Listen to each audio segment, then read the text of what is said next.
Philip, I hear a really big, full tenor saxophone sound out there when you're playing.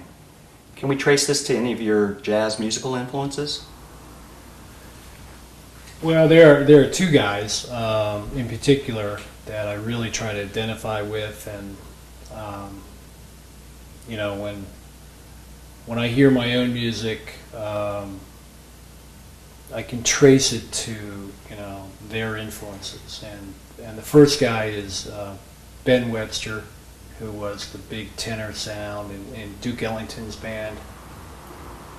I mean, if you listen to all those hundreds of recordings where you hear the those wonderful saxophone solos, I mean, and that's Ben Webster. He's the guy. I mean, you talk to any true jazz sax player, and that'll be one of the first two or three names that pops out of their mouth. And then,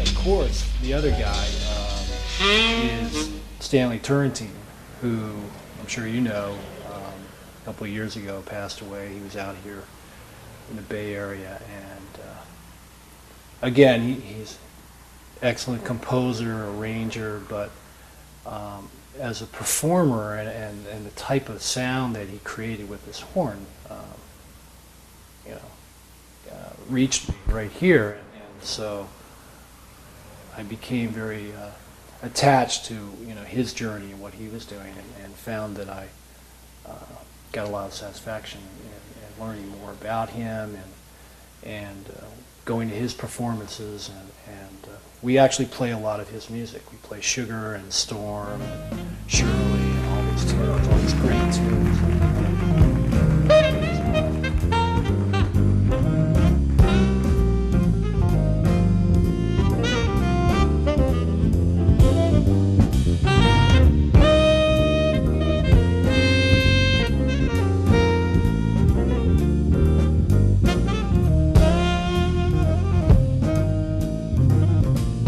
A story or two out there about your horn. Rumor has it it's got quite a history. Care to elaborate? The horn, yeah. Well, this horn, I used to have another horn, which was a Selmer Mark VI, and it was a beautiful horn. It was a gold horn, and it had a warm, full sound, and then the guy that used to play in Tommy Dorsey's orchestra in Chicago was looking to find basically a new home for his horn, and this is the horn that was in all of the Tommy Dorsey orchestra recordings that you hear in the 40s and 50s, and it's a Selmer Mark VI. It's it's got one of those serial numbers that people like, the rare find of musical instruments.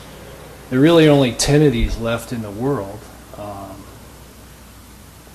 Stan Getz had one, and Grover Washington Jr. had one. And I feel fortunate that this horn has come into my life, and I have the opportunity to play it. Philip, what are your thoughts about the Out of Nowhere Band and the music that you, Millicent, Marlon, Carl, Steve, and Chris are creating? Well, I think that we've been very fortunate as a band to come together and work together. Millicent just has just a wonderful voice and presentation, and I love playing with her. Carl and Marlon and Steve, those guys are just a great rhythm section, and we listen to each other all the time, and when we're playing, and the ideas that we create together are beautiful in the moment, and I wish most people could, when they hear our music, can experience that. That's what we're trying to do. We're trying to talk to each other, but we're trying to bring the audience in and make them part of, of course, we're playing for them. So we try not to forget that, and we try to work on doing the very best we can for our audience. And I think Carl and Millicent and Steve all appreciate where we're going as a band and what it means to put this music together. As you and the Out of Nowhere Band are becoming more popular throughout the city, you're getting known for this kind of look you're bringing to the stage, that being the pork pie hat and the dark sunglasses. Tell me a little about that. Well, that's a little bit of showmanship, and certainly my way of connecting with, again, another great jazz musician, Dexter Gordon.